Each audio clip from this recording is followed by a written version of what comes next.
মালদা জেলা তৃণমূল কংগ্রেস মহিলা সংগঠনের সভাপতির বিরুদ্ধে সোশ্যাল মিডিয়ায় কুরুচিকর মন্তব্য করা হলো। কুরুচিকর মন্তব্যের পরে এবার থানায় লিখিত অভিযোগ দায়ের করলেন মহিলা সংগঠনের সভাপতি সাগরিকা সরকার।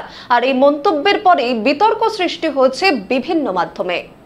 মালদা জেলা তৃণমূল কংগ্রেস মহিলা সংগঠনের সভাপতি সাগরিকা সরকারের নামে সোশ্যাল মিডিয়ায় কুরুচিকর মন্তব্য। সোশ্যাল মিডিয়ায় সেই পোস্টে লেখা অফার অফার অফার। প্রথমে 18 লক্ষ টাকা দিয়ে 8 বছর পর চাকরি কেন? তার 8 বছর পর 36 লক্ষ টাকা ফেরত দাও আর জিতে নাও 1000 টাকা মূল্যের লক্ষ্মীর ভাণ্ডার। পোস্টকে কেন্দ্র করে বিতর্ক শুরু হয়েছে মালদা জেলায়। মালদা জেলার গাজল থানায় লিখিত অভিযোগ দায়ের করেছেন মহিলা সভাপতি সাগরিকা সরকার।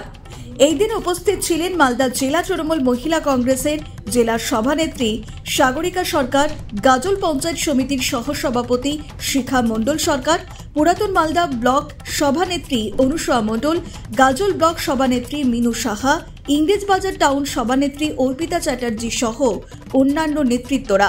তৃণমূল কংগ্রেস মহিলা সংগঠনের সভাপতি সাগরিকা সরকার জানালেন, লক্ষ্মীর ভাণ্ডারের নাম করে শুধু আমাকে নয়, অপমান করা হয়েছে রাজ্যের উন্নয়নমূলক প্রকল্প সহ রাজ্যের মুখ্যমন্ত্রীকেও। অবিলম্বে দোষীদের চিহ্নিত করে দৃষ্টান্তমূলক শাস্তির দাবি জানালেন পুলিশের কাছে। আমাদের প্রত্যেক জেলাতে লক্ষ্মীর ভাণ্ডার নিয়ে যে ফেসবুকে একটা পোস্ট হয়েছে, বিরূপ মন্তব্য করেছে কেউ বা কারা। আমাদের লক্ষ্মীর ভাণ্ডার আমাদের মহিলাদের সম্মান, লক্ষ্মীর ভাণ্ডার আমাদের নারীদের অধিকার।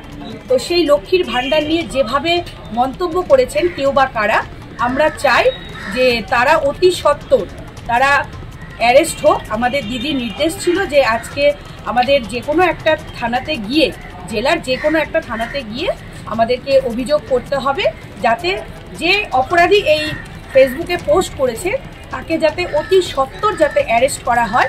তারই জন্য আজকে আমরা গাজল ব্লকের গাজল থানাতে আজকে আমরা এসেছি।